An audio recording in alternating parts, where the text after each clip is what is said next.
We don't have a majority of the board. We may not, but we'll be a committee of the whole till Pat comes on, and we'll take action appropriately. Jim, I'm sorry to interrupt. Kevin just texted. He's having trouble getting in. He'll join us as soon as he can. He did last time too. Yeah. Amazing. The educator has such a hard time using these tools. Okay, well, I'm going to go ahead and start. Thank you, guys. I'll call our meeting to order at 8:36. There being not a majority of the board, I'll call us together as a committee of the whole.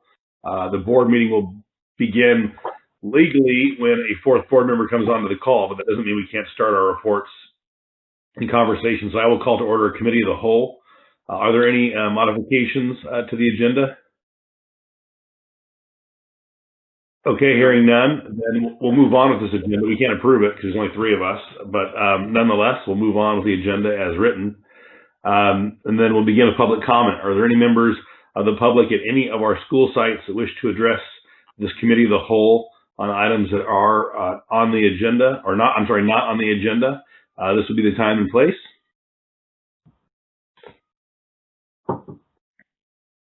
Okay, any of the sites or any emails sent in, Liz, for comment? No, I'm seeing none at this time. Okay, thank you. Then we'll close public comment and begin with our reports to the board. Jana, how would you like to take these in order? You know, if we're going to add a board member, OJ and Ralph will not be here. Pat will come in at 10, roughly, she thinks.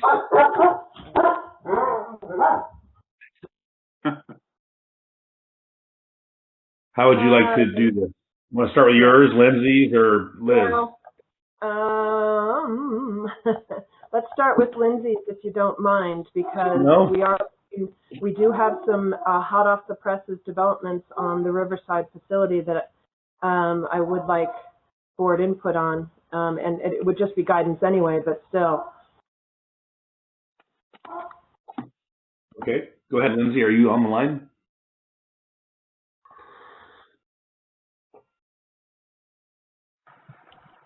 She is on, and looks like she's muted at the moment. Oh, there she is. Can you guys hear me okay? Yes. We can. Okay, there we go. Good morning, and we'll just go really quickly through some of the things you guys have seen before, but just with some updates with some recent data, looking at enrollment, and then also we're in the middle of our re-enrollment campaign for next year. We'll look at some mid-year withdrawal data, quickly talk about some general trends I've seen in the parent and student surveys, and then real briefly just update you guys on the LCAP timeline. There's been some adjustments in when things are due, and so it'll change what's presented at board meetings.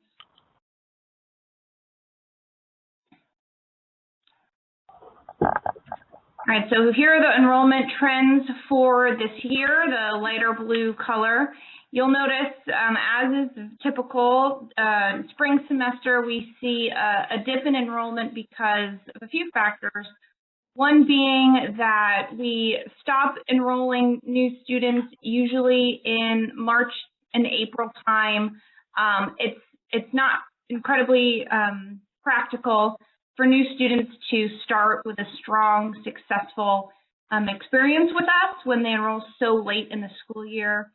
We've just found that they're not able to really get a grasp of the program and show improvement in their credits earned or anything like that when they're just getting in at the end of the school year. And so we usually ask interested families to enroll for the upcoming school year so they can start fresh, attend orientations with all the other new students and things like that. And so that's one factor to the enrollment. Another is that a lot of students are graduating. So we graduate students all throughout the year, but most students graduate in spring. And a lot of them graduate before the last day of school. And so we finalize those graduations.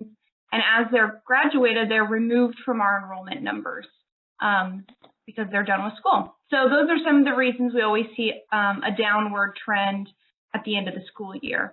You'll just notice that North Bay was higher this year than any other previous year. Keep in mind that we did absorb the online charter school enrollment when that school closed at the end of last year, and so you see that bump there.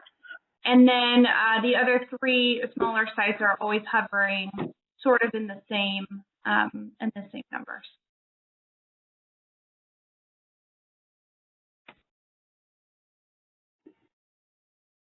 So we're in the middle of our re-enrollment campaign, and there's some changes this year that will be reflected in the data, although I'm looking at the updated numbers as of today, and so I can give those to you as well.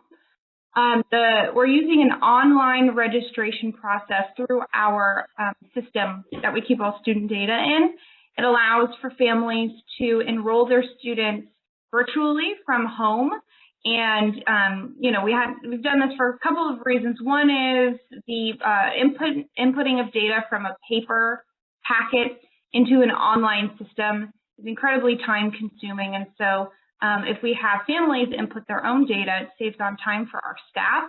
And also it was a great time to make sure we had it prepared so that families don't have to come in person to meet with our classified staff to turn in paperwork. So it's going to limit that physical contact during this time.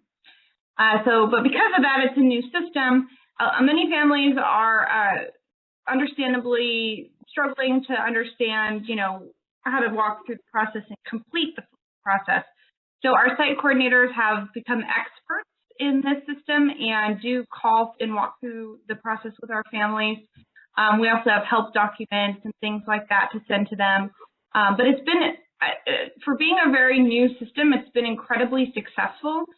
You'll notice that as of May 28th, when I prepared this slide, North Bay was right up there, and Riverside and San Diego were catching right up. North Valley, they've had some trouble with getting the families to use the system.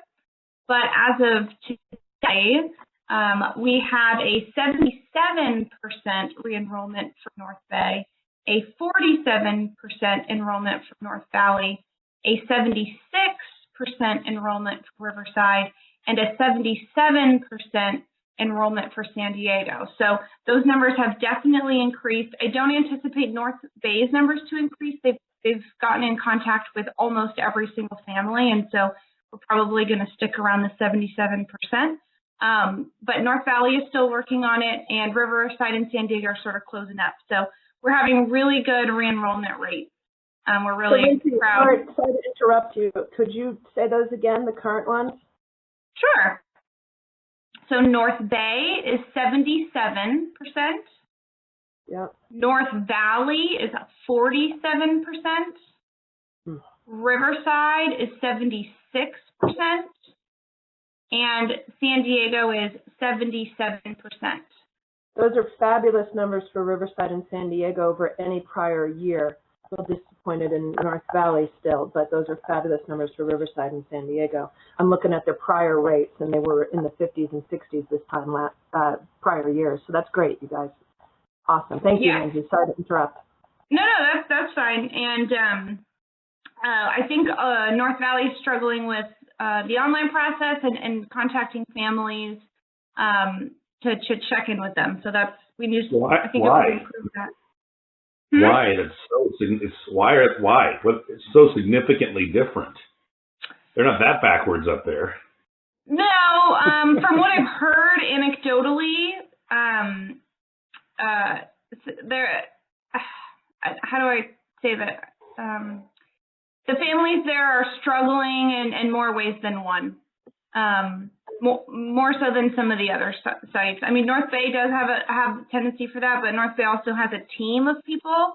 They have 3 classified staff in North Bay, so they're sort of able to tackle it a little bit more. North Valley only has 1 site coordinator, and so it's all on her to work with these families to get them to work through the process. So one of the things that we've done to sort of help is North Valley, their site specifically did also include a mail campaign where they mailed the paper packets to families in the hopes that they could reach more people a little bit faster. Okay. Okay, I think that's it for this one, if anyone has any questions. So student withdrawals, there's sort of two types that we look at. I don't know if you guys remember from our Chico Unified Renewal process, they really, they included a withdrawal criteria in our MOU, and so we've really looked at these a little bit closer. So we look at our mid-year withdrawals. Those are students who are with us, obviously middle of the year decide that they're going to leave. We don't encourage these type of withdrawals because if students are transitioning in the middle of a school year, it can be tough to go to a new school, for that new school to make an appropriate class schedule that fits what they've completed at our school. And just transitioning in general is sort of tough. But we do expect many end of year, or we'll call them withdrawals, but really going back to their traditional schools. If a student has a plan to do that, we always encourage that they do that once they finish the school year with us so that they can appropriately transfer. So we don't want a ton of mid-year withdrawals. We understand that they're perfectly reasonable for people to do so. They can move, they can finally get off a wait list on a different program they're waiting for. So there are reasons for them that we understand, but we do want to limit them. So there's two types. There's a voluntary withdrawal, which is a withdrawal where a family decides that they would like to go to another school, that they would like to leave our school. And to do that, they simply fill out a form and request that they're withdrawn, and they are allowed to do so. MTSS stands for Multi-Tiered System of Support. And students who move through this system are identified very early on as potentially not being successful in our independent study program.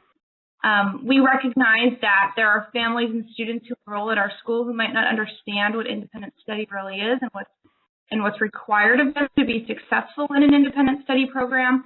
And even though our staff work tirelessly to help them navigate the program and be successful, there are some that just are not. And we need to recognize that. So they go through a process, they go through 3 tiers, and at the end of 3 tiers, sometimes it is determined independent study is not in the best interest of that child, and we refer them to their original district with the hopes that another school would better serve that student. And so that's what MTSS withdrawals are. And you'll notice that we like to keep those low, and the numbers kind of shift depending on the process. And so each year we're improving our MTSS process and in our review process. And also, just anecdotally, North Valley's the only one that has gone up in MTSS withdrawals. The other schools have gone, I guess Riverside has been pretty much on the same. But I know North Valley had a lot of referrals from other schools to come to Pivot. A lot of special education referrals specifically, which is great. We love schools to refer students to our school, but those referrals, for some, were not made with the consideration of our program. So schools would refer Pivot perhaps without really understanding if it was a good fit for that student. And we found that to be true. And so we've got a lot of students who could not be successful. Hello. Hey, good morning. Hello. Good morning, Jana? Kevin. Yes, we can hear you. All right. Yes. My computer keeps saying that my computer won't let me access it because my security software won't connect because it says it keeps repeating that it's not a secure meeting site. So my computer won't let my computer won't let me access this particular software, Jana. So perhaps you could just join us by phone and follow along with the agenda that was sent to you, Kevin. That'd be terrific. That's what I'm doing. That's why I called. And Jana, you sent me the wrong phone number, so that's why I'm a little bit later, because I had to check the second phone number. So anyway, I'm here. We're glad to have you on. Thank you, Kevin. Yes, Lindsay, you can continue your presentation. Thank you. Okay, thank you. So we're done with withdrawals unless there's any questions. I just wanted to say, Lindsay, I'm really impressed with the MTSS low numbers. That's awesome. It means that all of our interventions are working, so this is great. Thank you. So the next thing are the parent and student surveys. These are surveys that go out in a Google form in the spring every year. They have similar questions, and we can go over those separate. They're on a separate document if you're interested in going over the individual questions. But essentially, we're curious on how they feel about how satisfied they are with our curriculum, with our program, with our teachers, with our level of communication. Things like that, and then we always have an open-ended, comments area for them to give us, their written feedback. So these numbers were as of May 28th, and we're working to, get responses. It's always hard to get responses on surveys. I think especially now during this time, people are sort of not as engaged with schools right now. But these are our numbers, and so I don't have a percentage for parents because, one, it's not just parents, it's guardians and other family members who have rights over the students, and also some have 2 parents, some have 1 parent, some have 3 educational rights. So it's hard to, you can't just divide by the current enrollment on parents. But I did do it for students so you can see our current response rates as of May 28th. So there's that. So I'm just going to give you some of the comments. I think that speaks louder than the actual results on the questions. The results on the questions are actually great. They have been every year. People are extremely satisfied, but that doesn't give us a lot of information when they're just satisfied on everything, right? So the comments will really tell us a little bit more about where they're thinking. So these are the parents right here, the parents, and there were 2 questions. One was, what additional programs would you like to see or changes, and then just a general comments area. And so I just pulled out some that were reflective of all of the comments, and you also see a pattern here. So North Bay, they are, someone had talked about vocational classes and blue-collar careers. Somebody says that we contact them so much, too much. Which is funny because that's what we pride ourselves on, actually, is that communication. But we have to recognize that not everybody likes that level of communication. And then general comments like Pivot has been the best thing for my son. You'll see that throughout. So North Valley, driver's education. Pivot has been a blessing for my son's education. Riverside, Pivot creates an atmosphere of acceptance for its students, makes her feel at ease. San Diego, career program. Start planning on what type of career. Student surveys, which are next, mimic the parents. So we hear from the students actually more than parents, this very first one. Maybe some type of mental health resources. I mean, students are extremely aware about mental health and how it impacts them. Many of our students enroll with us with some mental health barriers, whether it be anxiety, stress, or more severe ones. So they're very, very aware of that, and they're letting us know. Online art, maybe some ECs need to give their students space. Not everyone wants to use your help. I probably related to the other one. North Valley, more career elective options. But I really loved this one. This is not a school where you are taught. This is a home that houses a family that loves to learn. And I thought that was extremely reflective of the philosophy of Pivot and the family that they've created. And I know North Valley is very proud of that. They build community there. Lindsay? Yeah. Was this a completely anonymous survey? Do we know who that student Yes. was who wrote that? So, No. Yes to sorry. It was anonymous? Yes. Okay. Darn it. My suggestion would be if the student would agree to having a mini profile on the website, that would be awesome. But, oh well. Well, I can always reach out to the North Valley teachers, and they might know some of the students who have voiced these opinions before. So we might be able to find them. Ah, there you go. Yeah, they know their kids very well, so we can always reach out and see if they know, have some ideas. Riverside, taxes and driving, and sports or physical activities, more field trips. San Diego, I thought this was funny. I mean, what doesn't Pivot do? Maybe a mascot? Like, they're like searching for something. I love that idea. I love it more than any other school I've been to. So down next slide, I'll generalize what we're seeing in our comments and in our surveys. So some strengths. I know that I put a comment that was a negative toward our communication, but on the surveys, people are extremely satisfied with communication from our teachers and staff. And I'll just tell you, families have told me directly at the school sites when I've talked to them that they value that the most because that was something that was lacking the most in their previous schools. And so, you know, in a traditional school, a teacher has, you know, 180 kids, so communication is hard. But we're able to communicate with our families because we can focus on our caseloads of about 30. And then parents and students both really feel extremely safe. I know I didn't put that in the comments because there weren't any comments about that, but the survey questions, if you're curious and you want, Liz can show them to you, but they'll be emailed out if you didn't already get them, show that they feel safe. So the very obvious area to improve seen in the survey answers and in the comments is that the parents and students are looking for some more non-academic opportunities, not specific to curriculum or Common Core state standards, things like that. Some examples: driver's education, sports, career training, art, clubs, things like that. And we in field trips, we see that a lot, and that's something that we do. But maybe we should, think: are we doing enough? Are we reaching everybody? So some of our sites aren't able to offer things across many disciplines. So we really go with where the passions lie.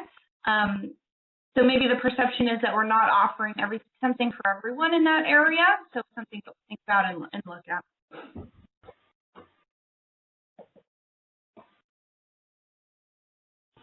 Lastly, just really quickly, just to talk about the LCAP timeline. Usually at our June board meetings, we present to you our LCAPs, our local control accountability plans for our schools.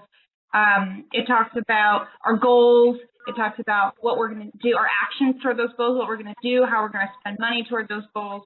But with, the COVID situation and such a big impact, they've adjusted the timeline. And so you'll see later today from Jana, the state is requiring all schools to submit an operations written report, which has questions like, what are you doing, since your schools are closed? How have you been helping students, during this time? They just want schools to report on what changes they've made due to the situation. So that will be presented later and be submitted with the budget. That's due July 1st. November 1st, our local indicators are due. I also present those with the LCAP. You will see those at the next board meeting. It's similar questions to the operations written report about, what are you doing, but it's not COVID specific. It's about curriculum and staff training and things like that. So while we're writing the LCAPs, we'll put those together for you guys to see. And those go on the California School Dashboard, which is a website, a public website that reports on data points for schools like test scores, graduation rates, things like that. So those will be public, and I'll present those to you guys at the next board meeting. So we're not giving you an LCAP right now, but they are going to be asking schools to develop what they're going to be calling, well, I'm calling it a mini one-year LCAP for the school year. The template has not yet been released for that LCAP, but it's due December 15th. So you will see that at a later board meeting. And then we will go back to our traditional 3-year LCAP that has you looking more longitudinally, and that will go back to the original July 1st deadline. And I believe that is all for me. So if anyone doesn't have any questions. Questions of board members? Thank you, Lindsay. Any questions? Okay. Hearing none, thank you very much. And it's good to have Kevin on the phone. I will call the meeting to order as the board And I believe the board went into session at 8:50 a.m. from a committee of the whole. So the minutes can reflect that. That would be great. And so we are in our board meeting. So on the agenda, Jana, would you like to go next? Sure. Thank you.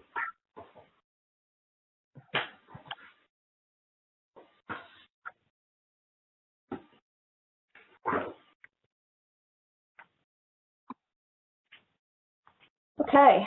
One of the things I wanted to preface everything with, my report, Liz's report, later discussions, is the Senate and the Assembly have both passed out of their houses a budget that restores the 10% that they cut from the May revised budget from Governor Newsom, and they've added a 2.31 COLA.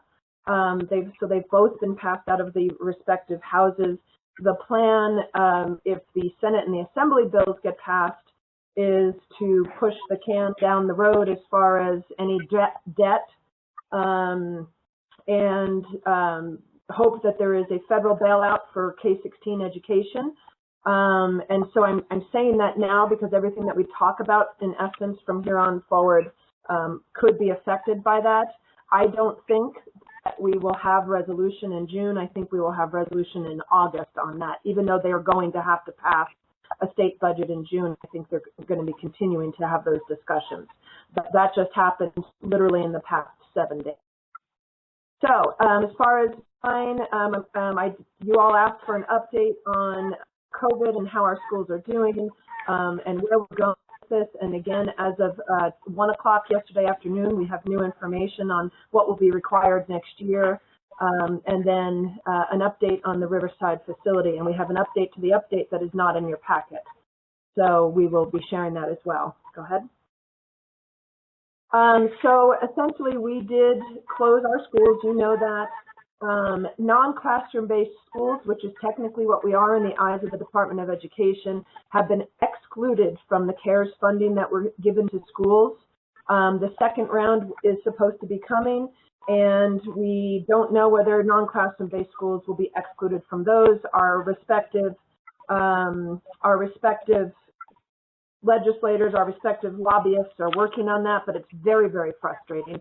I think the legislators need to be educated on what non-classroom based schools are. I hate the terminology non-classroom based, but it is what is in Ed Code.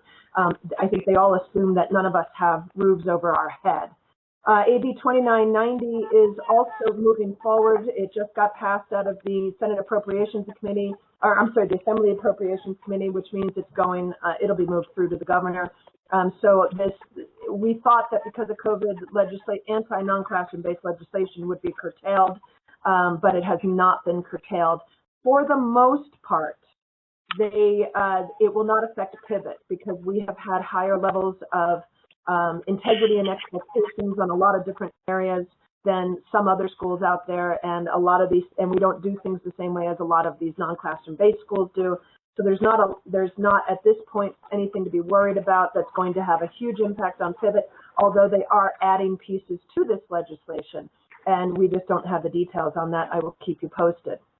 The biggest thing is that because districts are very concerned about their own enrollment, they are taking actions. The CTA in particular is taking actions to thwart charter schools' ability to grow, especially non-classroom based ones that they are afraid of losing students to, and they may be looking to cap non-classroom based charter schools enrollment.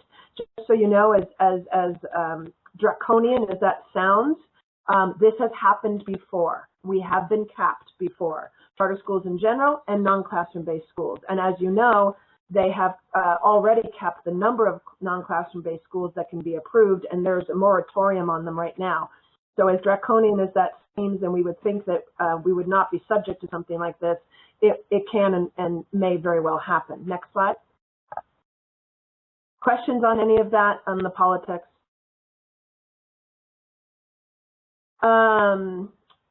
So the Department of Finance obviously will finalize deferrals. Well, I mentioned that the budgets from the Senate and the Assembly are positive in the sense that this coming school year's funding may be restored. They're still talking about some significant deferrals and which will cause cash flow issues. And these hold harmless conditions basically means that they're going to go back to a place in time that they will fund us off of. So they're still working on how they're going to work with schools, any schools, not just charters, that would typically grow or that are growing. Because if you go back to a place in time and we've grown, we would normally have gotten more money. So that has not been determined yet as well. Keep going.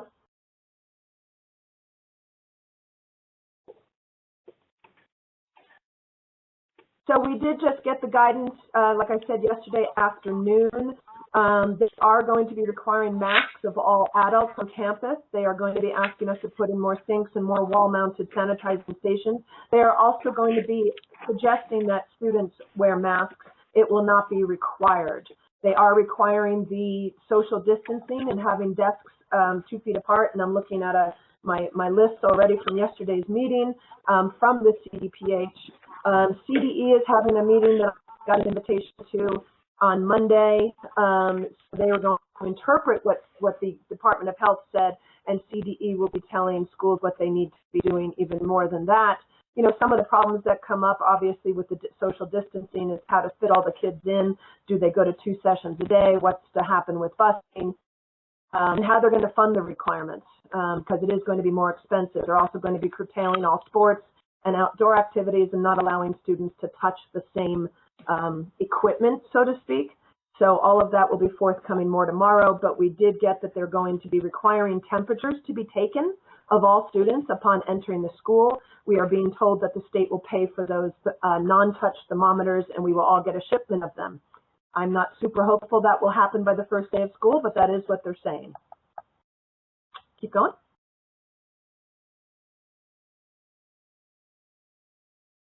So as far as pivot, obviously, all of our students, all of our teachers were working from home. Some classified were on site a certain amount of hours.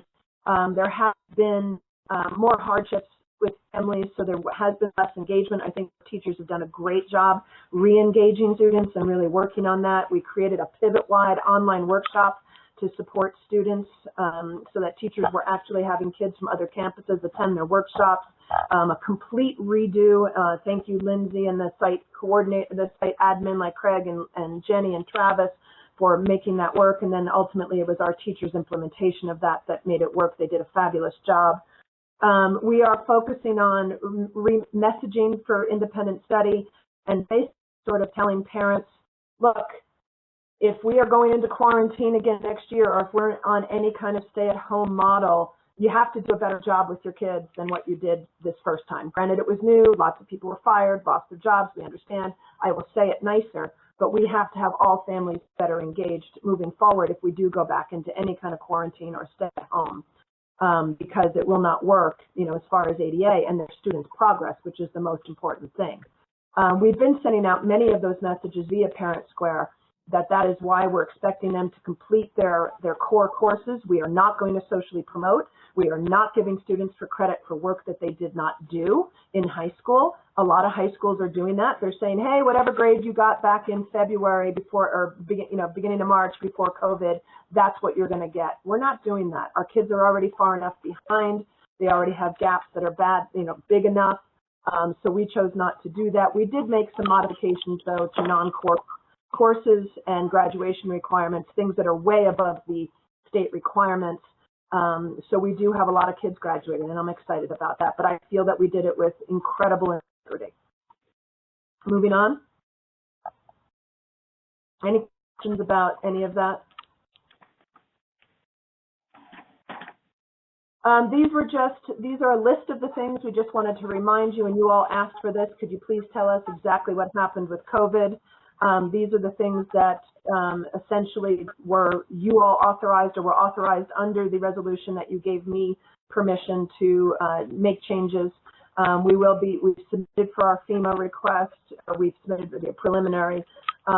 We've purchased Chromebooks, and we have also given the staff a temporary internet allowance to be paid through to the folks that are working at home, and all of that could qualify under FEMA. We don't know what they're going to reimburse us with. But technically, keep in mind, our schools have been closed since March 16th. Going? Any questions on that? Those were, and you guys passing the PPP was the things that have happened. Yeah, I had a question. What was the amount of the internet allowance? Liz, it was $50? The internet allowance is $20 per pay period or $40 per month. It's an allowance that we already had in place for employees who were working full-time from home. And so to keep things consistent after consulting, labor laws and things like that, we thought it would be appropriate to extend that to everyone who is now required to work full-time from home. So it is just during the stay-at-home orders. Yeah, otherwise we'd be treating, some employees would have access to that money who work from home already, like Rachel works from home, and others would not. And we thought that there was an inequity in that. I see. Okay, keep going. The Riverside facility, as you know, we signed the lease 2 years ago, a year and a half ago, that was 2 years ago. Ultimately, just so you know, $450,000 worth of tenant improvements that need to be done. We have a contractor that's ready to go. We got all of our permits through after it getting kicked back 2 times and technically like 4 times because of the committees that see it before it goes to the council, the housing council. I forget the name of it. Sorry. So we have tried a bunch of different things. I have applied for 18 different loans from different kinds of companies and banks out there, but because we have no collateral, it hasn't worked. We have asked our landlord to fund it. They took a very long time getting back to us and ultimately said no. Then we worked with Charter School Capital, and this is new to most of you, not all of you, but we worked with Charter School Capital to see if they would buy our receivables at Riverside.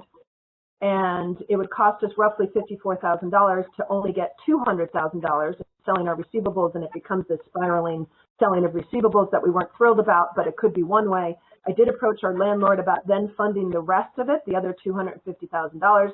I got positive feedback on that. Well, wow, that's a great idea. Maybe we could do that. And this bullet has been updated that where it says I'm waiting to hear back. We're not waiting to hear back. They said, no, we cannot do it. So we're sort of stuck. However, Liz, do you want to pull up whatever you have going? Sure. So I actually don't have a document to show necessarily, but it'll be in the financial presentation. I kind of showing about the MYP and cash flow. Is essentially, depending on what happens with the state budget in terms of deferrals, the good news is that, thankfully with the PPP loan, our cash position currently is quite healthy. Those funds are designated for very specific purposes, such as payroll and rent and utilities, and that's what those funds will be used for. But a lot of the uncertainty around deferrals was what caused us to have a need and qualify for PPP. But depending on what happens with the state budget and the deferrals, if we don't see huge deferrals in the fall, for example, which we're actually not expecting at this time, we will have sufficient cash on hand to fund all of our planned operations without selling receivables even potentially, including the planned construction at the Riverside Main Street facility. So because of the opening up of some of the requirements of PPP and how we have to use it, some of it on payroll and other things on rent and utilities, we can pay all those things and use the remainder for our, not really the remainder, but based on the fact that we may not have cash flow issues, to pay for the tenant improvements. I did speak to the contractor on Friday, and he would be ready to go by the end of next week. And he said it's a 12-week project, so we may or may not be in by the first day of school, but he said he could try to speed it along. The question is from you all, do you recommend, as your executive director, in the guidance that you are giving me, that we move forward in pursuing that? Okay, I'll start with a question and then I'll ask the other board members. So I have been following the action in Washington, D.C., and the PPP has been extended through the end of the year, which would put this in that period. However, I would suggest that we use this money. Let me restate. So the PPP money we would use to pay salaries, rent, other costs of the schools, and then we would use the money that we would have used for those things to fund the construction at Riverside. I think that's a legitimate use of the money. I think the PPP is getting more flexible, not less. I think you should run, then I think in light of information Jane has shared with us about the ways the facility could be constructed, or that a lot of the work had already been done. Jane, this isn't your strong suit, as you know, so I would appreciate maybe re-involving someone. I mean, Steve is down there, I think, and maybe some other board member. I know that OJ is not going to fly down there. I mean, you kind of have some capacity challenges there, but it would be helpful for me to have a board member and someone else who has a better expertise in construction that we trust. They could walk it through you before we sign a contract. So those are my comments. I think if you can work it out with our actual dollars and have PPP to do what it was supposed to do for this, I'm okay with that. I think I would just like a little more coaching with you to walk through that contract and what needs to be done. Comments from board members? Understood. So I just need a clarification. I don't understand when you talk about deferrals. To what are you referring? The PPP money being converted to a grant? That's a very good question. So the deferrals are actually part of the state budget. So our normal funding that we get throughout the year has a very specific schedule of, certain percentages of our basic, revenues, our primary funding from the state will arrive at certain months. But sometimes during economic crisis and things like that, the state will just essentially delay payment. So one of the deferrals which was proposed is our payment, which was supposed to arrive at the end of June, would be deferred, about a week or, into early July. And so the state uses it as kind of a cash flow mechanism, and also as a way to, kind of help, just manage their finances and their budget, especially if funds can be deferred into another fiscal year. So, so that is our primary funding. The PPP is an entirely different source of funding that we received as a loan. At this time, it is a loan. But there are requirements that if we meet them, we can get up to 100% of those funds forgiven. And so the loan forgiveness would essentially turn the loan into a revenue or a grant, or not entirely sure how we would code it, but it would become essentially another source of revenue, and that's about $839,000. Right. And so the back end of that I'm comfortable with. The deferral part, so I'm just curious, and on the deferral part, I know that funds are usually allocated for each school individually and can't cross the borders. The deferrals can be used for Riverside, even if they were sort of accrued by North Valley, for instance? So the deferrals are, that would essentially be we are out money. We don't have money if the state enacts deferrals. So my thought here is, just in terms of, what is currently looking like it's going to happen is we're not expecting big delays in our normal payment schedule for summer and early fall, which is when the construction would be happening. So we do expect to be receiving our normal state funding during that time, which means we would have enough cash on hand to pay for the Riverside facility.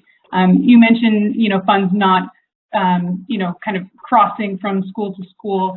We are allowed to do, a certain amount of inter-fund cash, short-term cash loans between our funds that are associated with the schools, and our auditors work very closely with us on that. So that would potentially need to be utilized to fund the construction, but it is something that our auditors have worked with us before. So it wouldn't be anything that was, far outside our historical practice. And just so I understand, when the PPP money converts to a grant, those whatever you said, cash loans would be paid back, quote unquote, paid back through the PPP, correct? I'm not sure I understand the question. So, you said that. Steve? Yeah, so I'm just trying to understand completely. I'm more of a visual learner, so I'm trying to understand what you're saying.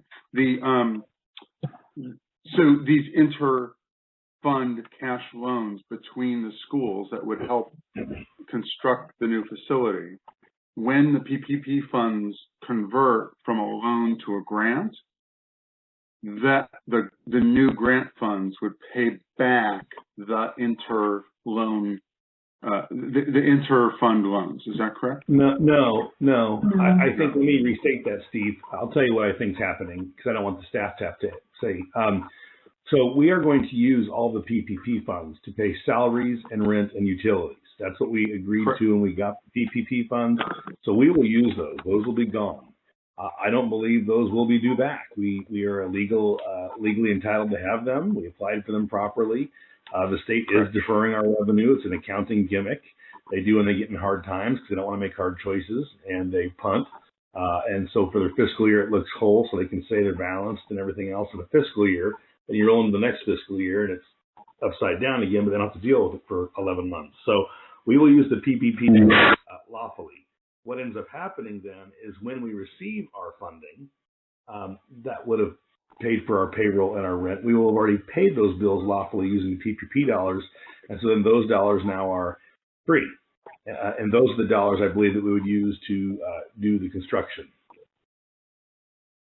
Does that make sense? Correct. Thank you. There was that interim step. There was that final step that I missed. Thank you. Now, Steve, could you be available to see the site or walk it through? Janet, what I'd like to do, we have a good relationship with the Riverside County Office of Ed, as I understand. We do. Would it be inappropriate to have one of their facilities people walk this with a board member and another staff person, you or someone else, to just kind of give us thoughts on how the work being done, the scope of work, and the to make sure we're not getting ripped off? I mean, I guess that's what I'm trying to figure out. Or do we have someone else who could do that? I don't think Riverside County Office of Ed would do that because of any potential liability. If they gave us bad advice or didn't see something, then, we could, I don't think they would. I don't know. We could certainly ask, but I don't think that's within the purview of their oversight responsibilities. That said, we certainly have, I do trust our architect very much so. They have an incredible reputation. They did very right by us on a lot of different ways. He could certainly walk through with the plans, because just looking at what's there and what's not there right now, it doesn't look any different than when you guys held a board meeting there. With some of the beams are up, some are not. We could certainly have him walk through with somebody, with Bill and Steve. The landlord has had people walk through several times. They were looking at even breaking the contract and dividing it into smaller suites at some point.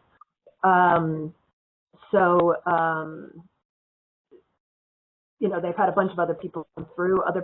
They've asked other people to bid it, and they've not wanted to, which to me just could mean, I'm reading between the lines here, could mean that because the landlords were asking the other contractors to bid it lower than our contractor, and they couldn't. So I do see some signs that we're within, reasonable amounts. That said, I did ask the contractor for a new contract because the other one was so old. We never signed it, obviously. I did ask them for another contract. So I will go over that with either the facilities committee online or just with Steve after he sees the facilities and sees what's laid out there. So I don't know. All of those are options, Jim, but I don't think Riverside County Office of Ed would send a facilities person. So who's going to manage this project? Doing a construction project, you need someone on the ground that actually. Can I share? Yes, Jim. Kevin. As a superintendent through our business services department, we had to contract that out. There was no one internal that did that within the district. We would hire a school correlated service to do that work for us, who would then also we would hire as the manager for the construction project. Okay, that's a good option. Thank you, Kevin. Because if we need someone, I have an excellent referral for that. If we needed that, of course, there's a cost for that. Yeah, and it's actually in our contract with the architect to handle that. They have a guy that I've been dealing with for the last 2 years on this, or actually a year and a half since they've been involved. So that would be an appropriate person, Jana. Yeah. It is in our contract with our architect, Jim. Yeah. Okay. So that would be similar to the practice that, as a superintendent working with the CBO, we would use. I'm a little suspicious with the architect being the construction manager, because that's kind of the fox watching the hen house.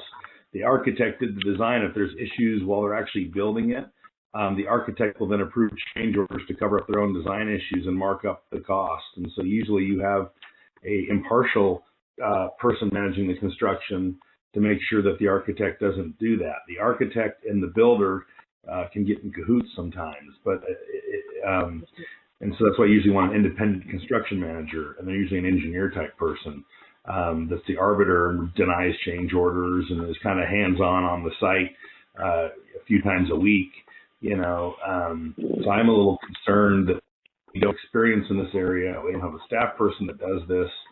This whole project has gone upside down on us, and so I want a higher level of insurance on it.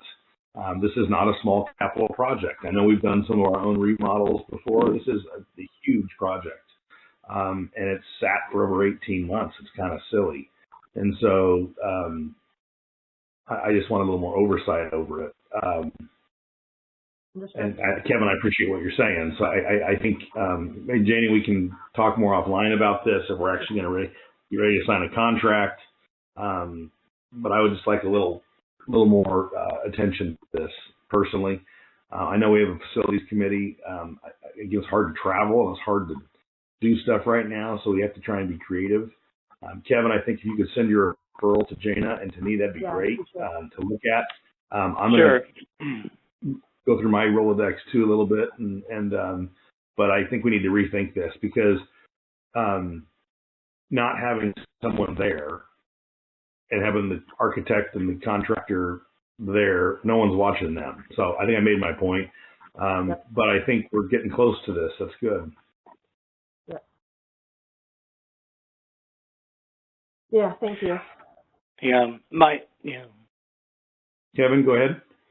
No. I'm just reflecting on what you said and the different projects that I've been through. Is I understand what you're saying about the checks and balances, Jim, and because the architect checks and balances also come, through the code requirements of where it's being implemented, as well as, through school construction management. And they basically, in my experience, have been the ones that then once the design is approved, then the construction manager is the one that we hold responsible for getting the most appropriate bids. So that's a bit of the checks and balances in my experience. But anyway, I've had a lot of experience myself in building new schools and building new multi-use rooms, in building classrooms and building playgrounds, and improving facilities. So I'm happy to refer to you some of the people who I've worked with and that I trust. Okay. Thank you. Yeah.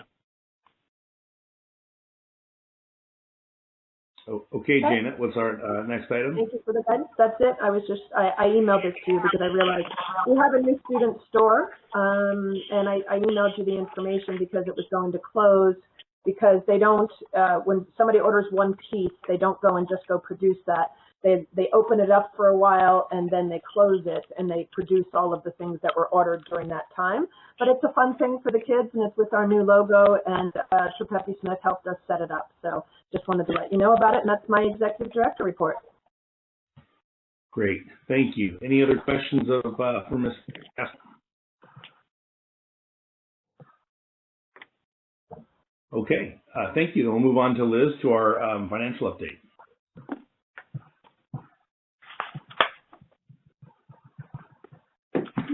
Went a little too far, thank you. All right, so the financial update. Today we have several things to cover, spanning multiple years, of course. So we'll first do a forecast update for the 1920 school year. There have been, substantial updates due to COVID and our facilities closing and things like that. So that's greatly affected the forecast. So we'll talk about those changes. And then for the 2020 to 21 school year budget development, there's quite a bit to talk about that. Things are changing day by day, as Jana mentioned. So some of the, even the slides here in this, which were created a little over a week ago, are now out of date already. So we'll kind of talk about that as well. And I'll try and, kind of give updates on the current status of those, and then discuss kind of what the next steps are. All right, so first off, update to the 1920 forecast. SB 117 essentially enforced a unique cutoff for our attendance. Our funding is primarily based on the P2 attendance period, which normally goes through April 15th. But this Senate bill enforced a P2 cutoff in February. So, basically designed to mitigate the effects of attendance loss related to COVID. So, fortunately, our actual P2 attendance, which we achieved, was very close to our last forecast. We actually are a little bit ahead here. And one note as well, this North Bay amount for ADA, 386.05, does not include a few additional attendance days, which we are expecting to hopefully be authorized for through our J13A that was related to the fire in the fall, yet another fire that had impacted the North Bay site in the fall. So we do expect this, hopefully, if everything goes well with that J13A, to go up another roughly four or five ADA, so we'll be right around 390.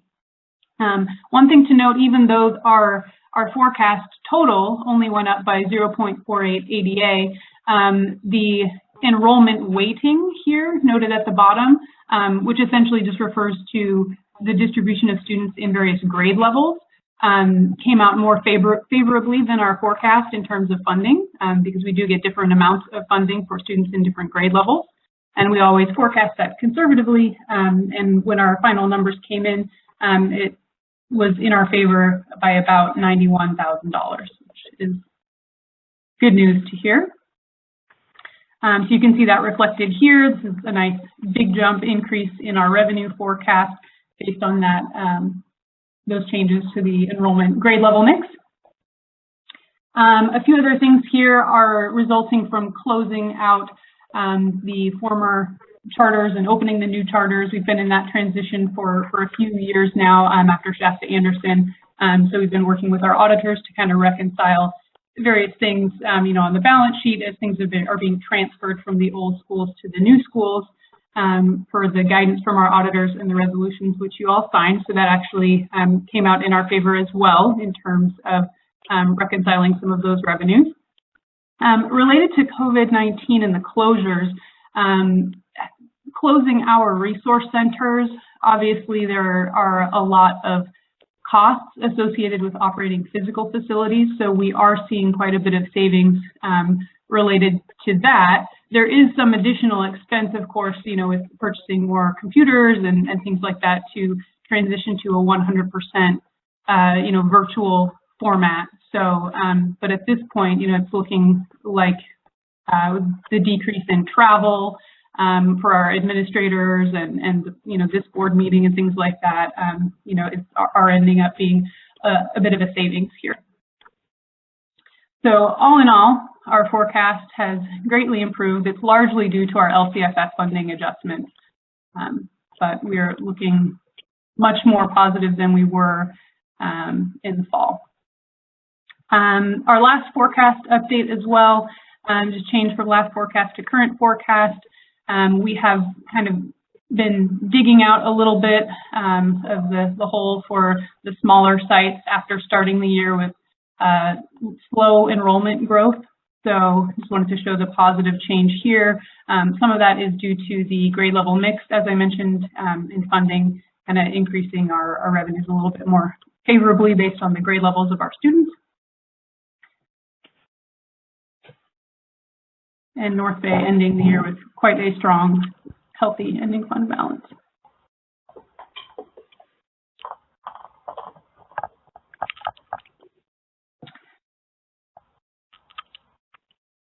So pivot-wide ending fund balance combined, 24% here. It's a little bit higher than it has been in the past, but a lot of that is, tied up in things that are not liquid, such as our facilities project at Riverside and things like that.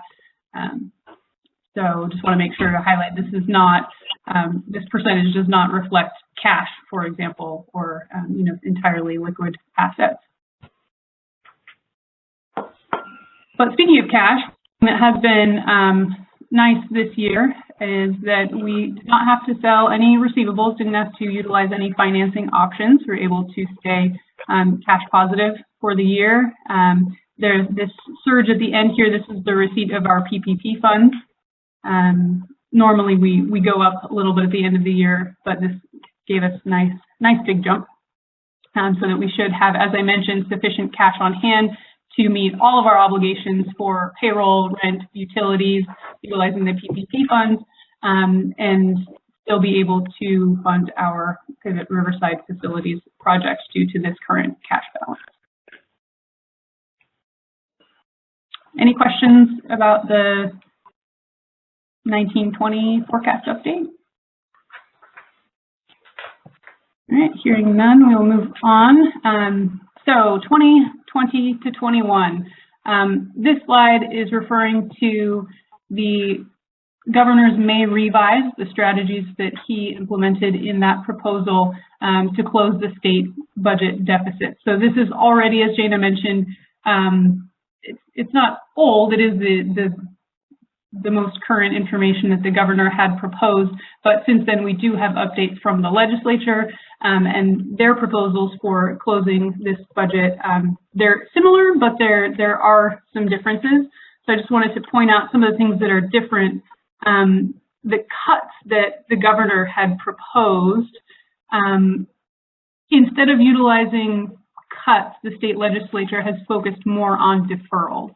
And so, kind of pushing the money that would be paid to schools from one fiscal year into the next is kind of a strategy that they use to essentially cut funding, but really it's just delaying it to the next fiscal year so it doesn't show up in the 2021 school year, which from a perspective of, our receiving our funds is better because then we still get that money, it's just that we get it late.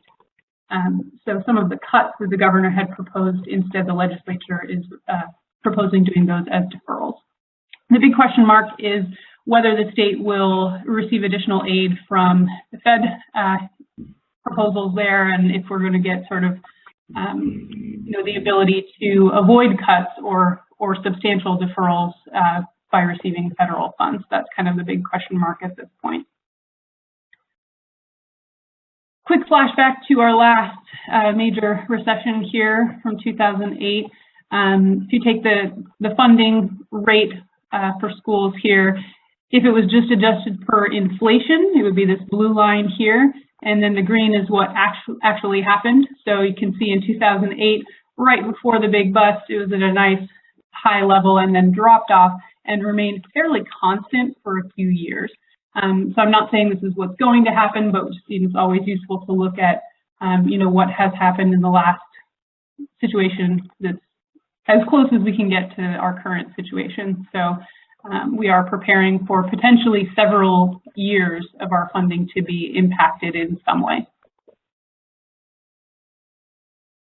So the governor's May revise. This is what the assumptions that we used in building our 2021 budget because the state legislature had not passed their version of the proposed budget yet.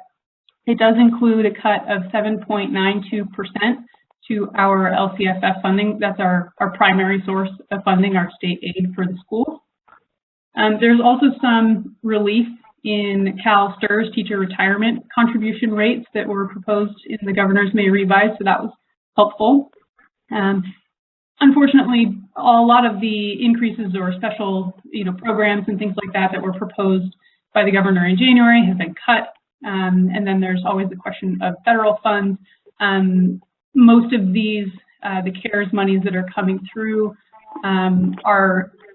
we are not eligible to receive them because we're a non-classroom based school. So as Jana had mentioned, we may or may not be able to receive federal monies that come in. So far, we haven't been on the list slated to receive them. So things that we're watching, obviously the CARES money, other federal funding like the HEROES Act, which I hear is kind of dead in the water at this point, but there are others people are formulating at the federal level. Obviously PPP forgiveness is something we're also monitoring closely. We're doing everything we can to meet all of the check boxes so that we will maximize our PPP loan forgiveness. And so then here is a summary of our fiscal year 21 budget by site. And as Jana mentioned, we expect to receive updated information from the state as late as August.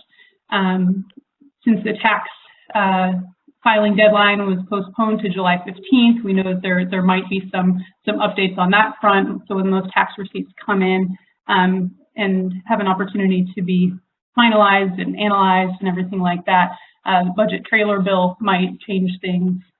Hopefully not too dramatically, but we just don't know at this point.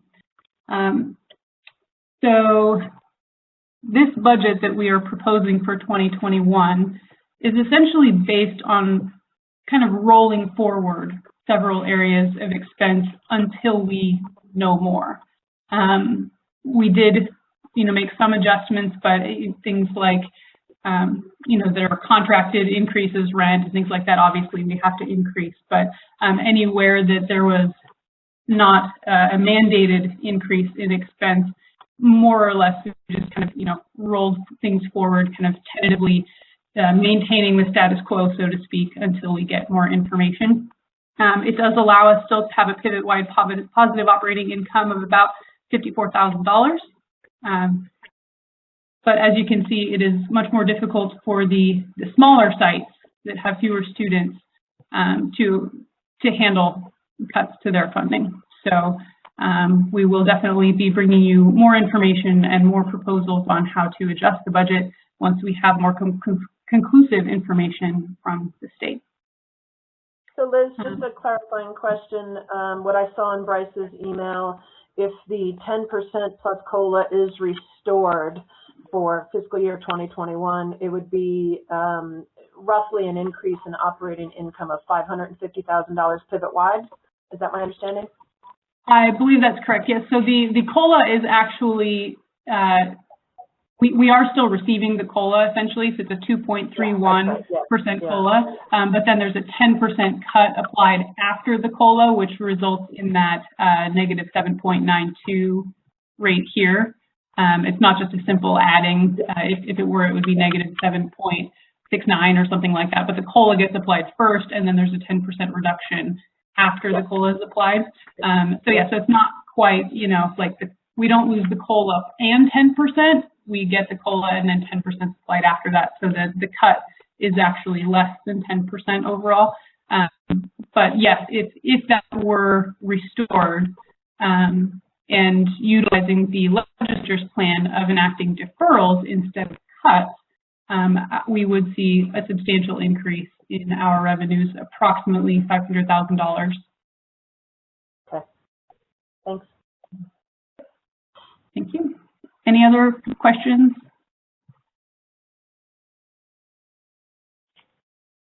Okay, so moving on to the multi-year plan here, the MYP, shown consolidated for ease of looking at it. It's kind of hard to fit site by site all on one slide, but despite the proposed cuts, we are able to maintain a, break even or slightly positive operating income in all these years. Obviously, we will need to revisit these assumptions because, as I mentioned, this is just kind of, rolling expenses, forward, and there might need to be some adjustments there, obviously, as time goes on, particularly at Riverside with the new facility, if it grows enrollment and that sort of change, it might be quite big and might actually increase our revenues by quite a bit. So we will revisit these, of course, as we get more information. One thing to note about the multi-year plan here, so this is from, again, the governor's May revise.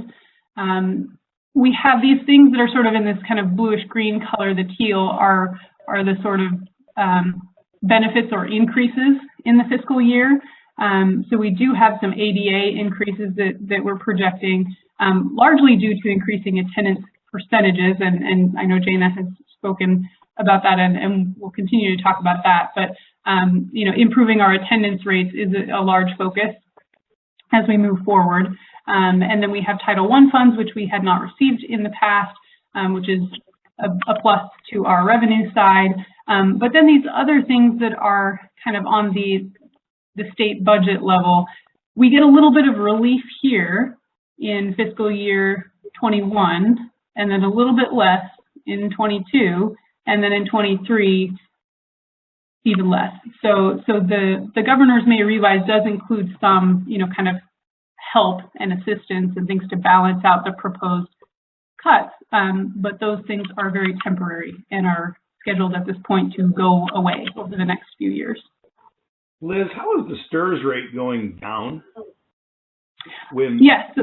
markets had challenges? Is that because of the state's big pay-in? Yes, so the STRS rates had been proposed to go up. A few years ago, they developed a schedule that had it going up every year until it reached approximately even like 20%.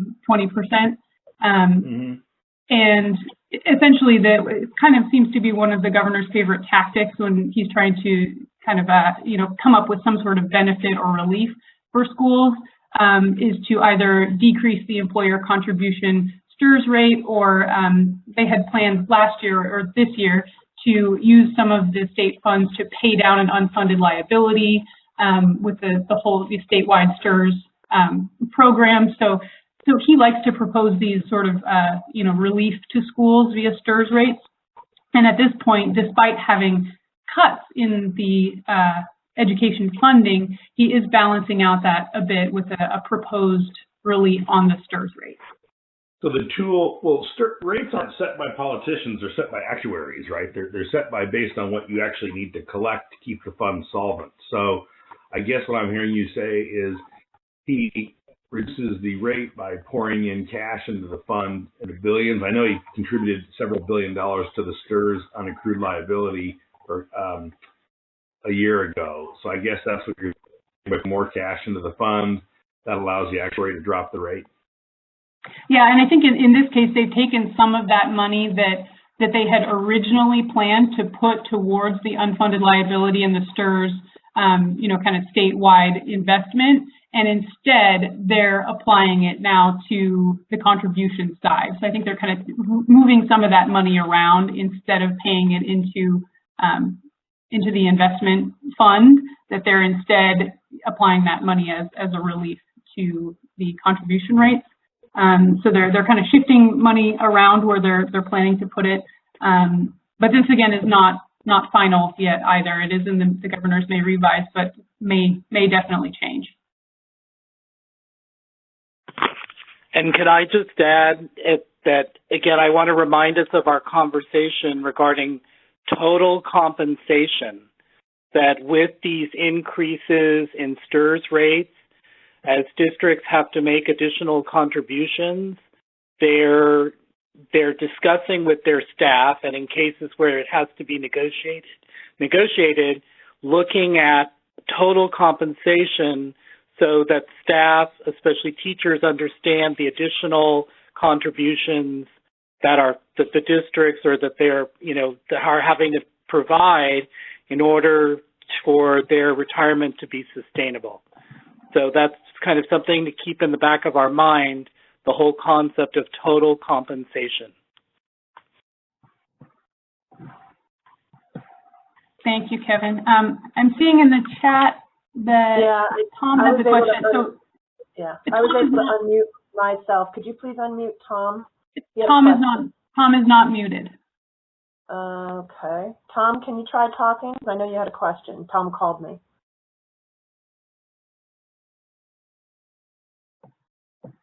I believe he's the 949 number from Irvine. Yeah, he's not muted. He got a message that he was muted by the host. That's what he was calling about, but I can see that he's not muted either, but okay. Tom, do you want to text me your question or call me back with it and I can share it? Yeah, and I apologize, Jana. I muted you because your phone call with him was sounding on the audio. Yep. And Tom, if you're on the audio, also type into the chat. Jana, my phone keeps stating that I'm being muted and unmuted and muted and unmuted like every 3 minutes. So I can hear everybody fine. I think you can hear me. So again, I'm not sure what Tom is experiencing, but I am getting those messages continuously. I apologize for those difficulties. I'm not sure. This is a new issue that I've never had with this software before. So, but feel free as always. So I have my phone number is listed in the chat. So if anyone wants to text a question, you could also send it to me via text message or type it in the meeting chat.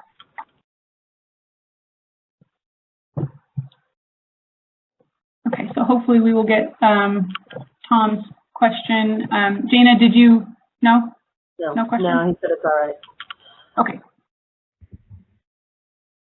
Apologize for that.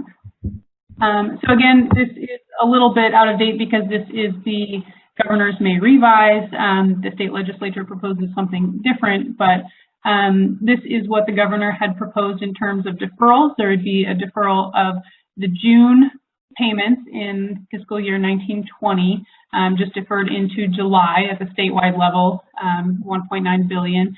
And then in 2021, there's a plan to defer actually 3 months of payments to schools. So a portion of April and then May and June. And these percentages are the statewide level. If I'm not mistaken, the proposal was actually for 100% of May and June, and I believe 25% of April. But then with this hardship exemption, there are some LEAs which might be able to essentially avoid a deferral, which is why these percentages are not, matching what the reality would be for our organization.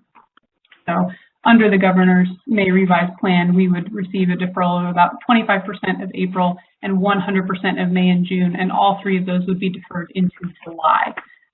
So obviously that creates a cash flow crunch potentially. Fortunately, our cash position at the moment is strong, but this is, a year out. So we will need to monitor the state's decisions on deferrals very closely and see what they're planning to do, and make sure that we have sufficient plans to have cash on hand. And if we need to utilize financing options, that may be necessary, but it does really depend on what the state does with the deferrals. In the last recession, the deferrals did build up quite a bit, kind of play this domino game where, you start off deferring 1 month's payment into the next fiscal year, and then, the next year you defer 3, and then, kind of stacks up. Similar to what's here, there's only 1 proposed from this year to next year, but then there were 3 months proposed for fiscal year 21 into 22. So I'm hoping that that's, that's not going to stack up too much to cause like a repeat cash flow problem, but we will need to monitor that very closely because it has happened in the past. And then just one more reminder about where we are and how this budget year is a bit different. Normally, we have this June board meeting and adopt a board approved budget, and then the state budget is passed, and it's very similar to what we had heard in the May revise, but that is definitely in question this year. So we are planning kind of an extra step where we review all of the official state budget trailer bills and all that kind of stuff to make sure that we revise our budget in August so that we are well poised to begin the school year knowing exactly what our cash flow and funding situation will be. One more note as well on the bottom here, Lindsay mentioned the LCAP timeline updating, updates related to COVID. And the LCAP and the budget really work hand in hand. And in recent years, the requirement has been that we hold a public hearing for the LCAP and its associated budget. And then at a subsequent meeting, we adopt the LCAP and the budget. So that was on our schedule, which is why we had a June 8th meeting scheduled for Monday. But with those changes and not actually having an LCAP due at this time, we're only adopting a budget. We have the COVID operations written report, which is not an LCAP. It's kind of a mini report that's due at the same time as the LCAP would have been. But the short version of it is that we do not have a need for a second board meeting. So that's why our board meeting has been canceled for Monday, June 8th at this point. But then it also does create an interesting question of which budget will the LCAP be aligned with, because it does go so hand in hand with the budget. And the answer to that is it will be aligned with the first interim budget, which is also due December 15th. And I think the state has done that very intentionally. That is, why they chose December 15th as the deadline for submitting the LCAP, is because they want us to align it with our first interim budget and adopt and approve those together using that same format. So we will hold a public hearing, and then at a subsequent meeting, we will need to adopt the LCAP and budget. But the timeline now is December instead of June. And I know that we will be discussing the board calendar coming up on an action item in a little bit. So I just kind of wanted to preface that with the reasons for the unique schedule of board meetings that we'll have to set for this coming year. So I want to be clear, sometime we should expect we usually have an August meeting, but I think at the August meeting, we're going to actually have more meaningful revisions and corrections to our budget, because we'll definitely know where the state is, and we'll also know you're right, the HEROES Act is dead. However, it sets the game from the House. It's what the Senate's going to consider. And by August, we'll also know what federal assistance there was, because then a bill will be passed. So I think it'll be a good thing for us board members to plan on an August meeting. And I trust that August meeting will not be using this platform. Hopefully it's in person, but we should definitely be using a different platform, Liz. This one's, I think, difficult for some of the board members. And I don't like that I can't see everybody. Will do. Any other questions on any of the financial presentation?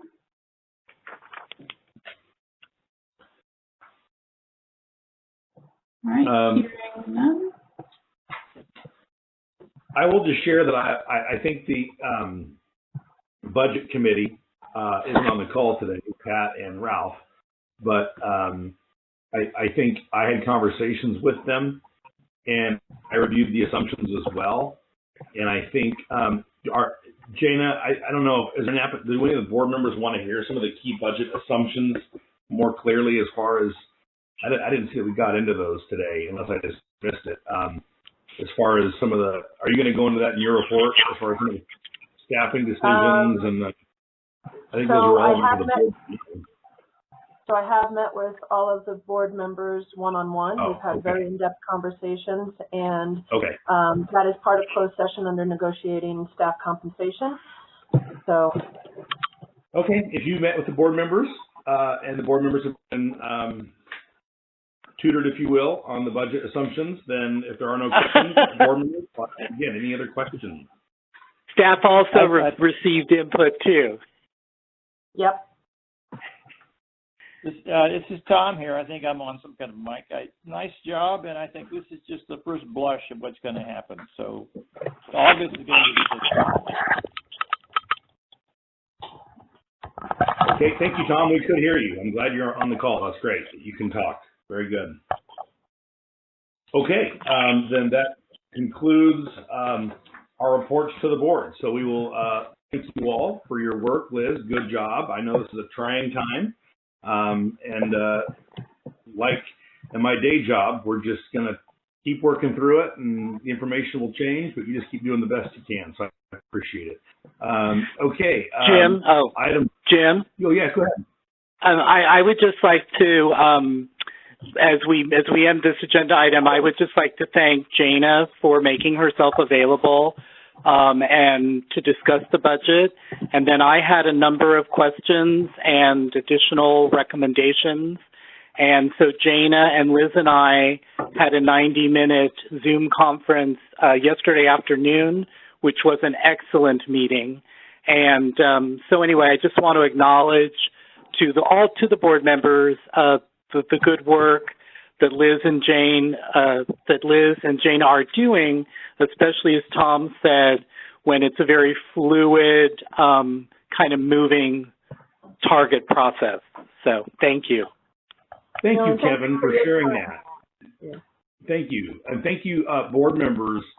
I didn't realize, I didn't recall, I spend a bit of time with Jana myself more often just by virtue of my role, but I really appreciate you making time to go through that. That's really helpful for the staff, and I really appreciate your commitment. I think our leadership during these times will be very important to help the staff and frankly, to give our insight. We collectively as board members have hundreds of years of experience in institutions, and I think that that's just critical. So thank you, Kevin, for making that point and for everyone's time. I appreciate that. Okay, point one, appointment of ad hoc board member nomination subcommittee. My understanding is that there's one position open. We're actually trying to get this going earlier this year. So for the next term, January, Liz, my understanding is there's one board position, and that's currently held by Mr. Holmes. Is that correct? Oh, there we go. Perfect. So there are the terms, and the last day of terms.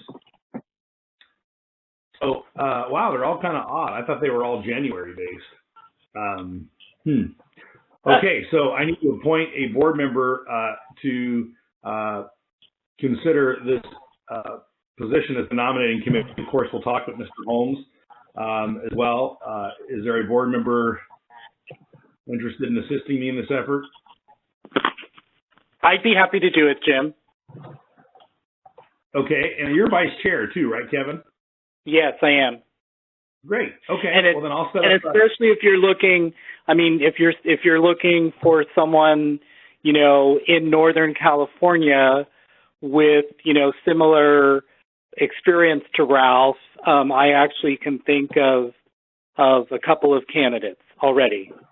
Well, my understanding is that Ralph may wish to continue serving. Oh, right. And if he wants to, of course, if he wants to continue, I'm sorry, I misunderstood. I misunderstood. But anyway, I'm happy to help. Thank you. As a formality, Kevin, two of us are the nominating committee and need to propose a name to the board, and that may be Ralph. Well, I understand you want to.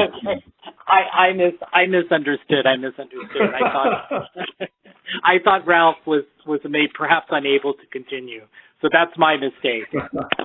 I wasn't clear. I apologize. But thank you, Kevin. So we'll formally meet here before the November board meeting when we'll actually host the proper election. Set up a date with you. Thank you. That's great. Okay, that's that. Then, Chairman Lewis, I apologize for interrupting, but at the very beginning of the meeting, when we had a committee of the whole, you had mentioned that we would need to come back to the opening session items for approving the agenda. Oh, well, we're kind of so far into the agenda, I think it's moot. But thank you for, I don't know if we legally move the agenda. I guess we can. We did convene at 8:50 as the board. So I guess I'll ask, is there any objection to the approval of this agenda from any board members? Okay, hearing none, the agenda is approved. Thank you, Liz. Thank you. Probably appropriate to do that. Thank you. Okay, well then, so 4.1, the nominating committee is Mr. Harrigan and Mr. Lewis. Thank you, Kevin.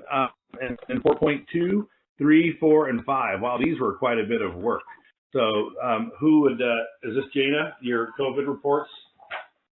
Do you want to speak to them? Sorry.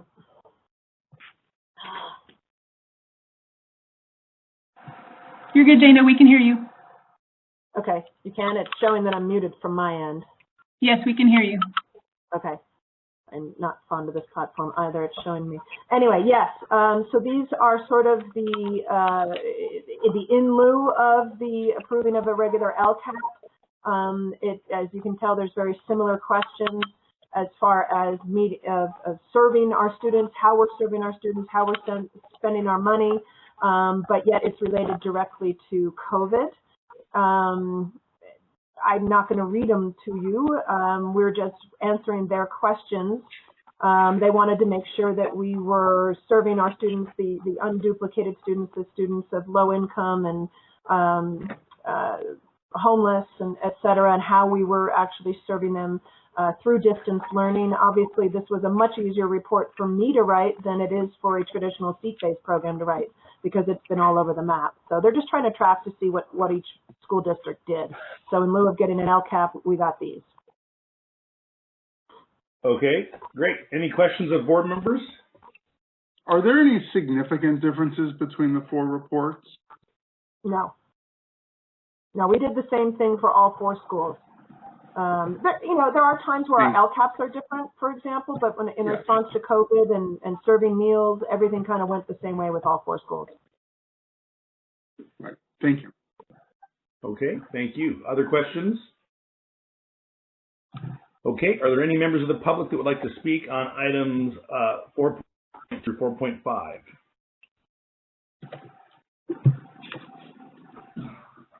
Okay, hearing no members of the public, I will ask for a motion to approve 4.2 through 4.5 with the record reflecting separate votes.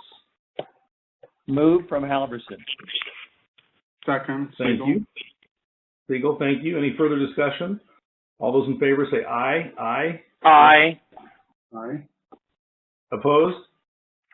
Okay, thank you. Those are approved.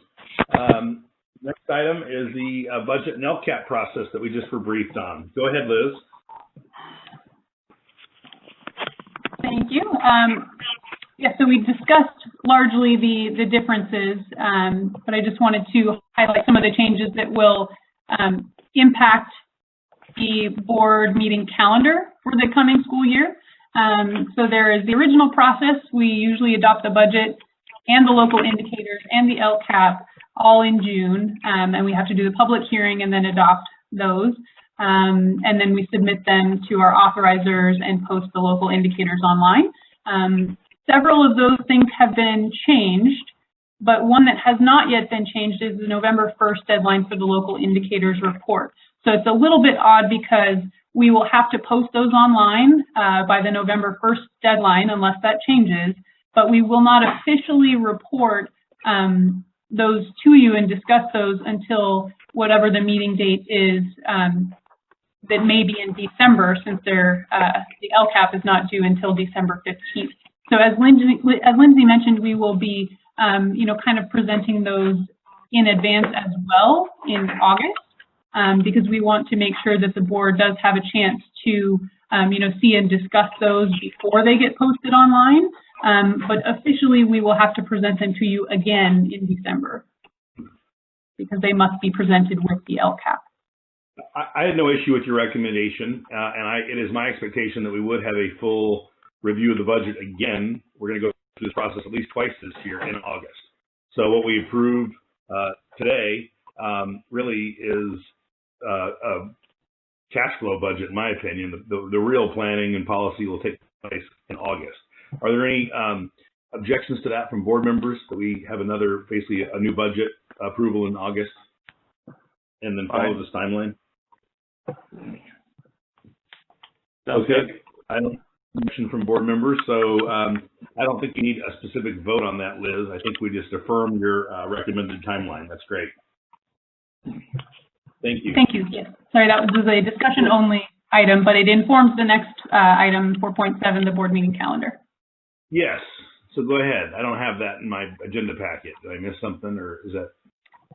So we don't actually have a staff report for that, but it is just tentatively setting dates for the board calendar for next year, including considering these two that we have listed as TBD for late November or early December. And that is because of the new LCAP adoption timeline. We must hold a public hearing for the LCAP and the first interim budget. And then we must adopt them officially separately at a subsequent meeting. They're due December 15th, but the first interim budget has to reflect the financials through October 31st. So we need time to close the books and finish those first interim reports. So looking at the calendar, it seems that we will essentially be required to have those two meetings in either late November or early December, which is a time when we don't normally hold board meetings. And if I can add to this, please, what it really essentially, Liz and I debated presenting dates to you, but I know all of your calendars are very different and it takes us a while to coordinate this. But essentially, it is going to change, I would suggest, my recommendation, how we've done our meetings in the past, because we're going to be adding this additional meeting, and it has to be very specifically timed to being able to close out October and being able to do the LCAP. So it's very, very tight, and it's not fluid. We don't have a lot of flexibility. So since we will be having this late November or early December meeting, I would highly suggest we don't have a January meeting and we push it out until at least February, and then we can go February, April, June for our meetings. That would be my recommendation. That is different than what we've done in the past, but that makes more sense given our very, very strict constraints on the meeting for the November-December timeline. I think it needs to work for you. You're giving us enough notice, hopefully as board members, that we can be flexible. I think you need to set the dates when you need action. So I don't have any with that. So we would meet in August and then late November, early December. That's 3 months between those board meetings. You're okay with that, with school starting? Well, we won't hear how the school year's going until the semester's almost over. That seems odd. Well, we can have a meeting in September as well. It could be, online as an update, so there's not as much travel and expenses and time. I think we can maybe schedule a September meeting just for an update, because I think that'll be very important for you all, especially depending on what we know about enrollment when we meet in August. We never really know until we see the whites of their eyes, what we actually have. August we'll have a better idea, but we won't really know until September. So I actually would suggest an August meeting, because we have to update you and pass a budget that's real. September. How about early October? We could do that. Then you have a month of school under your belt. Yep. Early October, and then late November or early December, and then February, right. And then April, and then June. Is that okay with the board members? Yeah, I'd more likely to do month or meeting to meeting, because it's going to change all the way along the way. So just pick the next meeting, and then we'll work it from there. We can't set the August meeting yet until we know when we're going to have information from the state. So we actually can't set that yet. It makes we could set it, but it again, like you just said, Tom, it would change if we don't have the information we need from the state by the time that we set that meeting. Right. So Janet, let's just make a note at when you set the August meeting on that agenda, we'll set the early October, December, and we'll do what you said. And that way the board members will have advance notice. I'm sure by that point, Tom will be back to traveling the world again. So we'll have to make sure we weave between his ports of call. But we'll figure something out. Okay. And in the meantime, I might just send out a tentative calendar just for you to be looking at and considering. If there is times that you know of that you're not going to be able to make it, we can at least just start with a tentative one. That makes sense. Liz, are you good with that? I know we can't really set the August one yet, correct?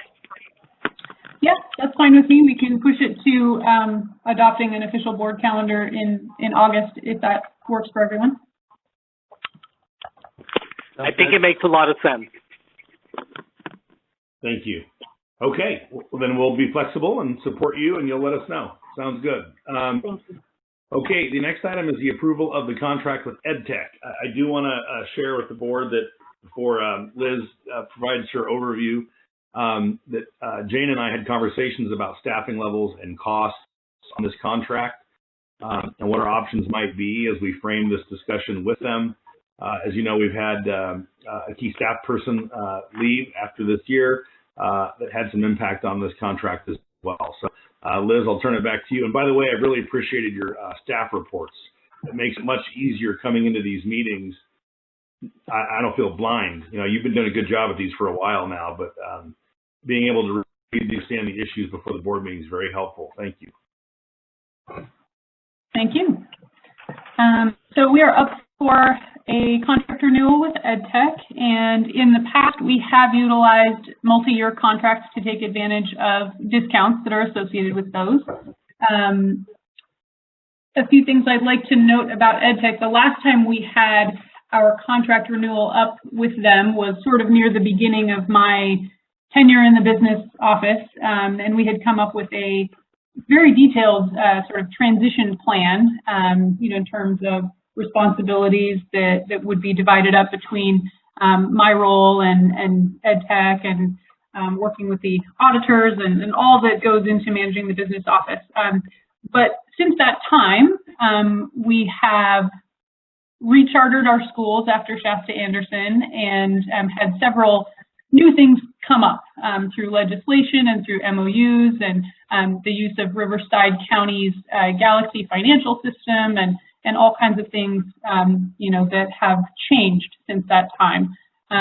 So in looking at a recommendation for the EdTech contract, Jane and I discussed this extensively, and we believe it would be beneficial for us to continue with a largely full-service contract with EdTech just because of the you know, increase in tasks and things like that associated with Galaxy and the sort of the trickle-down effects of that onto our organization. So what we're proposing at this time is to utilize a 3-year contract with EdTech at their new fixed price model. In the past, EdTech's fees have been sort of linked to ADA and so the size of a school and an organization, and on kind of a percentage-based calculation, so that a portion of revenues and you know, they determine their fees based on a percentage of revenues, and that is related to ADA. But they have since then introduced a fixed price model to sort of make things a little bit more certain, so it's not as much of a moving target throughout the year as ADA changes. And the good news is if we do utilize a 3-year contract at the fixed price model, we would see a substantial savings from this year to next year.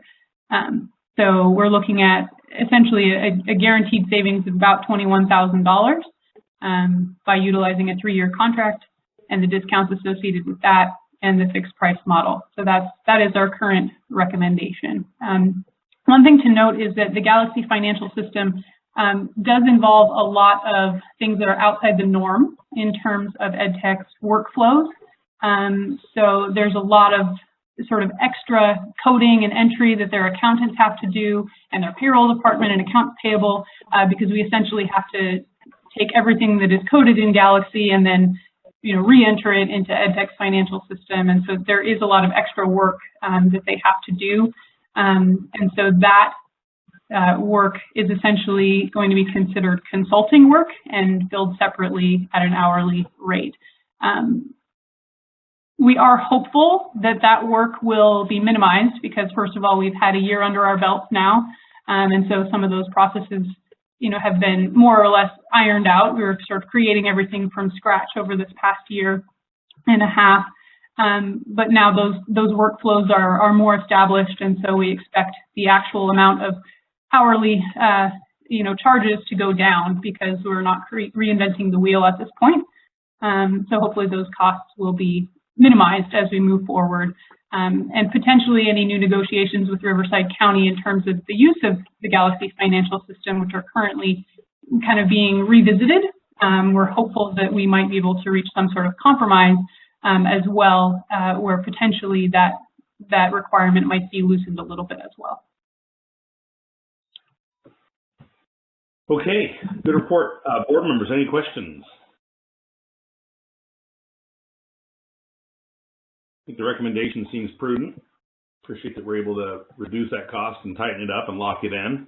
Hopefully we can figure out how to grow through the next few years, so that'll be good. If there are no comments or questions from board members, then I'll ask for any comments from members of the public.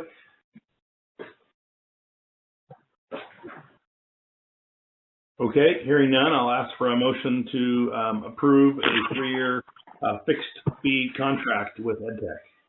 So moved, Harrigan. Second, Halverson.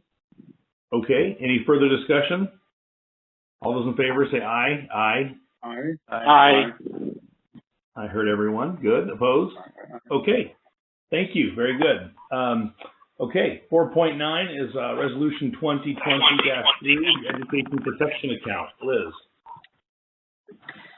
Yes, so this is an annual resolution that we adopt regarding the Education Protection Account. This is a source of our funding that requires a resolution. There are certain types of expenses that are allowed to be used or allowed to be paid for with these funds, so we must assert that we will use them as such and submit spending plans for these. So this resolution contains all of the necessary assertions that we're complying with the regulations of spending those funds, and then we have the attached spending plans of what we expect to receive for fiscal year 21 at each school, and that those funds will be spent on teacher salaries. Yeah, that was pretty clear. Okay, it's pretty straightforward. Any comments from board members? Okay. Hearing none, any members of the public wish to speak on this item? Okay, hearing none, I'll entertain a motion to approve Resolution 2020-3.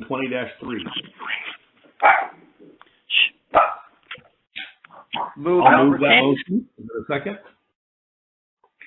Second. Okay, I think that was Halverson first. Thank you. Any discussion? Okay, all those in favor say aye. Aye. Aye. Aye. Aye. There's 4. Good. Okay. And then there's no opposed because there's 4 board members on the line. So thank you. Come on, Penny. Okay. That handles our action items. We'll move on to the consent agenda. Includes minutes, registers, curriculum contracts, other contracts for services, the school calendar, the study policy, and instructional minute calculations. Were there any questions on the consent agenda?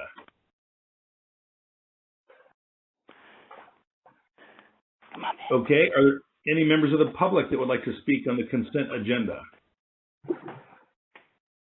So, Jim, I'm sorry, this is Steve. On the independent study policy, I do have a question. Yes. I think it's my notes. Is this meant to help a few students make up credit, or is this like an ongoing special class? I wasn't able to really understand the real purpose. Okay.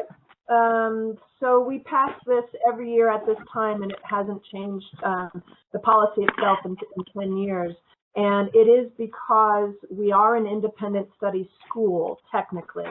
We are not a classroom-based, seat-based program. And therefore, there are all these regulations in the education code that stipulate what we can and cannot do, and the policies around which you all need to help us implement independent study. And again, since we've been doing this for 10 years, these policies actually haven't changed, nor have the requirements in Ed Code changed for independent study. So we have a manual this thick that actually are even more policies, but these are the minimum that are required for you all to approve. And it's regarding, it's just a quick flyby on this, is before these requirements existed in education code, school districts, this is before charter schools were born, school districts in some places had a tendency to put students in independent study to kind of get rid of them. And that is why these policies and the education code was created. that at least requires a governing board to pass certain policies so that it is equitably implemented in independent study. Does that answer your question? So we are independent study. Our entire program is. Thank you. Thank you. And then for all the contracts, has legal counsel reviewed them on our behalf? That is a good question. So some of the contracts are very old and just being renewed or continued. So I believe I was not in the business office at the time, so I cannot attest to me personally speaking to legal counsel about them. But of the new contracts, particularly expensive, contracts that are listed here on the consent agenda, we do consult with legal counsel for those. The prior ones were also reviewed that we are renewing.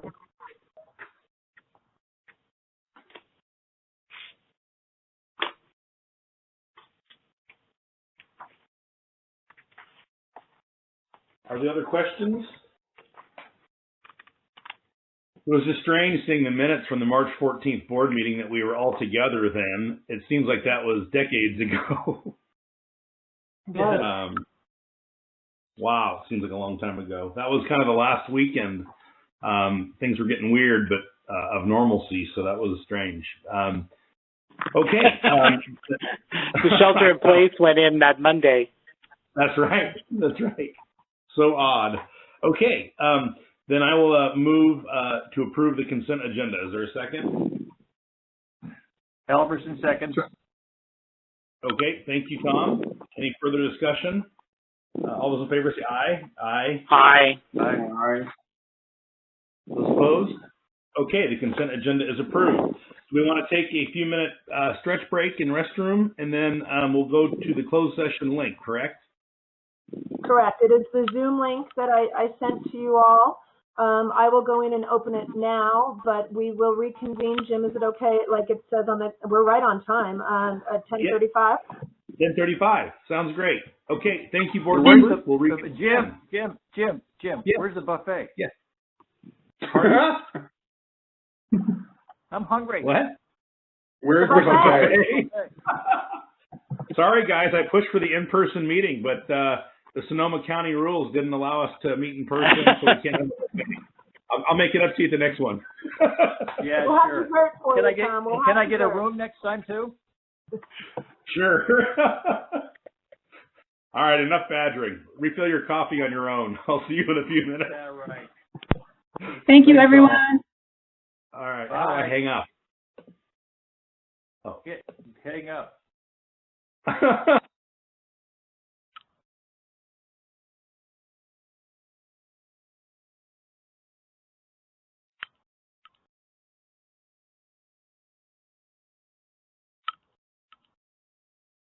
Get out of this call.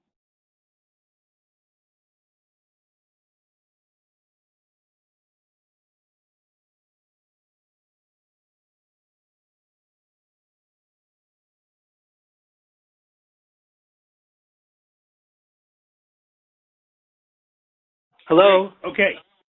Yep, we're here. We can hear I'm you. here. Kevin is here. Okay.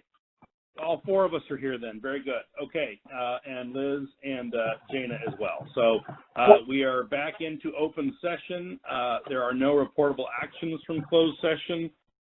We did receive a briefing on labor negotiations from the executive director and did discuss her performance evaluation. So we'll move on to item 8.1, the staffing and compensation plan. We did discuss this, and I believe Dr. Harrigan has some comments and then a motion. Right. Based on best practices in education, the board has decided to call this a tentative schedule that we will be moving forward with as we become clearer about the funding from the state and the other budget consequences during the months of July and August. So we're calling it tentative currently, with our anticipated hope of being able to move forward with it in August. is that a motion to approve a tentative? Yes, I'd like to make a motion to approve it as such. Thank you. Is there a second? Second. Second. Okay, thank you. Any discussion? And Liz, are there any members of the public on the call? No, none at this time. Okay, then I will ask for a vote. All those in favor say aye. Aye. Aye. Opposed? Okay, the tentative staffing and compensation plan is approved, and I would make a note, although I don't think they're on the call, that we, congratulations to Craig and Lindsay. You have more responsibility, but we know you're up to the challenge, and we expect some great outcomes in your new roles. And to John, we appreciate you stepping up as a lead as well. So congratulations to you. Okay, item 8.2 is adoption of the 2020-21 budget. We have heard about this today. It is the board's expectation that we will revisit this budget immediately at a meeting in late August to revisit assumptions and program needs, but this is a large framework for our first 6 to 8 weeks of operation in the new fiscal year. Liz, are there any other comments on that? No, no additional comments, Nope. and Okay. seeing none from the public either. Okay, I'll entertain a motion for approval of this 2020-21 budget. Move Halverson. Thank you. Is there a second? Second, Siegel. Thank you. Any further discussion? All those in favor say aye. Aye. Aye. Aye. Thank you. Gentlemen, opposed? None? Okay. Thank you. Those are both approved. Our next board meeting will not be on Monday, June 8th. We don't have a need for that at this moment, as said earlier, but we will have a date determined in August. So we'll cover that as we did earlier when that date comes out. Any other comments in the public session? Okay. There being none, the meeting is adjourned. Thank you all for your continued service to Rhodes Education in Pittsburgh. Thank you. Way to go. Way to go. Thank you, everyone. Way to go, Jay. Thank you. Take care. Bye.